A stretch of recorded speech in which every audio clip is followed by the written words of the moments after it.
Hello and developer, welcome to development YouTube channel. So আমি আপনাদেরকে দেখাচ্ছিলাম যে কী করে আপনারা একটি এসএমএস বা স্ট্যাটাস টাইপসের অ্যাপ তৈরি করবেন। সো এই অ্যাপ তৈরি করার ক্ষেত্রে আমি বেশ কয়েকটা ভিডিও অলরেডি পাবলিশ করে দিয়েছি। আপনি যদি সেই ভিডিওগুলো যদি মিস করে যান, আমার প্লেলিস্ট চেক করে দেখে নেবেন। তা না হলে কিন্তু আপনি এখান থেকে দেখলে ভিডিওটা বুঝতে সমস্যা হবে। আমি অলরেডি এটার উপরে 10টা ভিডিও পাবলিশ করছি। আজকে আমরা দেখব হচ্ছে যে আমাদের যে সাব ক্যাটাগরি থাকবে সেই ক্যাটাগরি ডেটাগুলো আমরা কী করে লোড করব। দেন পরবর্তীতে আপনাদেরকে দেখাবো যে আমরা আমাদের এই অ্যাপের মধ্যে অ্যাড মুভ অ্যাড নেটওয়ার্ক কী করে ইমপ্লিমেন্ট করব, অর্থাৎ কী করে আমরা ব্যানার অ্যাড শো করাবো, কী করে হচ্ছে যে ইন্টারেস্টেশিয়াল অ্যাড শো করাবো। দেন তারপরে হচ্ছে যে অ্যাপের যে কম্পালসরি যে বিষয়গুলো থাকে, সাপোজ শেয়ার রেটিং, এই সমস্ত কিছু আমি ইমপ্লিমেন্ট করব এই অ্যাপের মধ্যে।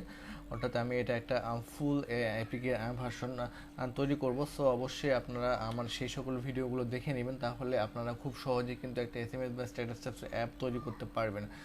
সো আমাদের যে পর্যন্ত কাজটুকু হয়েছিল সেটা হচ্ছে যে আমাদের এই যে অ্যাপের যে মেইন পেজ, অর্থাৎ এই মেইন পেজে আমি কিছু ক্যাটাগরি তৈরি করে নিয়েছিলাম। দেন এই ক্যাটাগরির আন্ডারে থাকবে হচ্ছে যে আমাদের এই ক্যাটাগরি রিলেটেড ডেটাগুলো।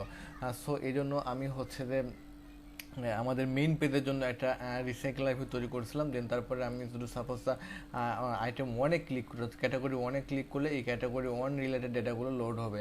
সো এই জন্য আমরা অলরেডি হচ্ছে যে একটা রিসাইকেল লাইফ তৈরি করে নিয়েছি। এখন শুধুমাত্র আমাদের যে অ্যাক্টিভিটি থাকবে সেই অ্যাক্টিভিটিতে এই ডেটাগুলো হচ্ছে যে আমরা সেট করে দেবো। আমাদের সাব ক্যাটাগরি ডেটা লোড করার জন্য আমরা আমাদের এই এসএমএস মডেল নামে একটা মডেল ক্রিয়েট করছিলাম। দেন তারপরে আমাদের যে অ্যাডাপ্টারটা লাগবে রিসাইকেল লাইফের জন্য আমরা সেই অ্যাডাপ্টারটা তৈরি করছিলাম। আমি আপনাদেরকে গত লেকচারে যেগুলোকে সুন্দর করে বুঝিয়ে দিয়েছি। তারপর আপনাদের বুঝতে অসুবিধা হলে অবশ্যই আমাকে বলবেন। দেন তারপরে হচ্ছে যে এবার আমাদের যে অ্যাক্টিভিটি থাকবে, অর্থাৎ যে ক্যাটাগরি আন্ডারে যে সাব ক্যাটাগরি থাকবে, অর্থাৎ আমি আমার যেটাতে অ্যাক্টিভিটি, অর্থাৎ এখানে আমি কি করব, আমার যে রিসাইকেল ভিউটা আমি তৈরি করছি এসএমএস আইটেমের জন্য, অর্থাৎ এসএমএস মডেলের জন্য, সেই মডেল কিন্তু আমি এখানে অ্যাপ্লাই করে দিচ্ছি আমার রিলিস্টের মধ্যে। দেন তারপর আমার যে অ্যাডাপ্টারটা আছে সেই অ্যাডাপ্টারটা কিন্তু আমরা এখানে অ্যাপ্লাই করে দিচ্ছি। দেন তারপরে আমরা কি করছি, আমরা হচ্ছে যে আমরা যে আইটেমগুলো, অর্থাৎ যে ডেটাগুলো হচ্ছে যে আমাদের অ্যাক্টিভিটিতে দেখাবো, সেই ডেটাগুলো আমরা কি করছি, আমরা হচ্ছে যে রিসোর্সে গিয়ে আমার যে ভ্যালুস ফাইল আছে, ভ্যালুসে গিয়ে আমাদের স্ট্রিং এক্সিএমএল আছে, সেই স্ট্রিং এক্সিএমএলের মধ্যে সাপোজ আমি এখানে কিছু ডেটা রেখে দিছি। আমরা আমাদের অ্যাপের মধ্যে যে ডেটাগুলো শো করব, অর্থাৎ যে ডেটাগুলো দেখাবো, এগুলো যদি আমি লোকালি আমার অ্যান্ড্রয়েড স্টুডিওর মধ্যে রাখতেছি, তো এগুলোকে আমরা অবশ্যই স্ট্রিং ফাইলের মধ্যে রাখবো। তার কারণ হচ্ছে যে আমরা স্ট্রিং ফাইল থেকে আমরা ডেটাগুলো নিয়ে যাব। আমাদের স্ট্রিং ফাইল শুধুমাত্র আমাদের ডেটা রাখার জন্য কিন্তু ব্যবহার করা হবে। আর দেন আমাদের অ্যাক্টিভিটিতে যখন আমরা অ্যাপ্লাই করবো, তখন এখান থেকে শুধুমাত্র আমি যে নামে রাখবো সেই নামটা শুধুমাত্র আমাদের অ্যাক্টিভিটিতে আমরা কল করব। অর্থাৎ এই স্ট্রিং ফাইলে কিন্তু আমার সব স্ট্রিংগুলো আছে, আমার যে অ্যাপের নামটা, এই অ্যাপের নামটাও কিন্তু এই স্ট্রিং ফাইল থেকেই যাচ্ছে। সো এবার চলে যাচ্ছি আমি আমার অ্যাক্টিভিটিতে যাওয়ার পর আমি এখানে আমার যে রিসাইকেলার ভিউটা আছে, সেই রিসাইকেলার ভিউটা হচ্ছে যে আমার রিসাইকেলার এই আইটেম যে ভিউটা, আমি যদি অ্যাডাপ্টারে চলে যাই, অ্যাডাপ্টার থেকে চলে গেলে এবার আমি ভিউয়ে যাব, অর্থাৎ এসএমএস ভিউ। এটা হচ্ছে যে আমার এসএমএস ভিউ, অর্থাৎ আমার যেখানে ডাটাগুলো দেখাবে সেটা কেমন দেখাবে, এটা হচ্ছে তার ভিউ। সো আমি এখান থেকে টেক্সটের সাইজটা ঠিক করে দিচ্ছি। আমরা এখানে টেক্সট সাইজ দিয়ে দিচ্ছি, টেক্সট সাইজ দিলাম বিটিপি। আমরা টেক্সটের কালার ঠিক করে দিতে পারি, টেক্সট কালার আমরা দিলাম। আচ্ছা, থিম কালার যদি দিই, অর্থাৎ আমাদের যে অ্যাপের যে থিম কালার, সেই কালারটা যদি দিই তাহলে কেমন দেখা যাবে। দেন তারপরে আমরা যে অ্যাক্টিভিটি থাকবে, সেই অ্যাক্টিভিটিতে কিন্তু আমরা এগুলোকে এখন সুন্দর করে বসাবো। অর্থাৎ আমার এটা রিসাইকেলার ভিউ, এইটুকুর মধ্যে আমি রিসাইকেলার ভিউটা তৈরি করে নিয়েছি। অর্থাৎ আমি এখানে লিনিয়ার লেআউট ইউজ করছি। দেন তারপরে আমাদের যে অ্যাডাপ্টারটা আছে, এখানে শেয়ার হচ্ছে এসএমএস অ্যাডাপ্টার, এটা হচ্ছে ভ্যারিয়েবল।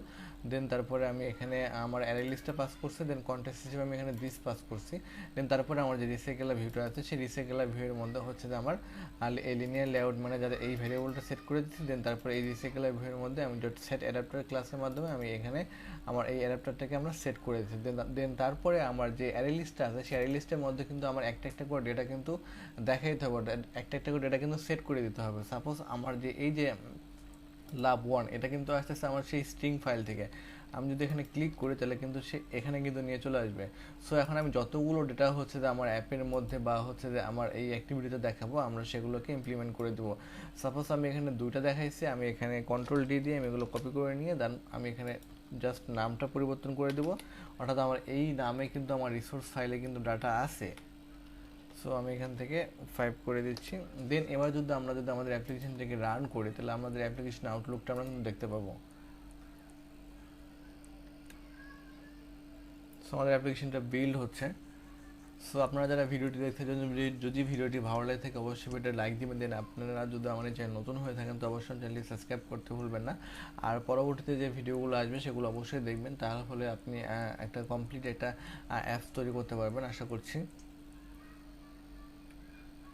তো ইনস্টল হচ্ছে। এর পরবর্তীতে আমরা হচ্ছে যে কাজটা করব সেটা হচ্ছে যে আমাদের যে আমি একটু আমার মিররটা অন করে দিই।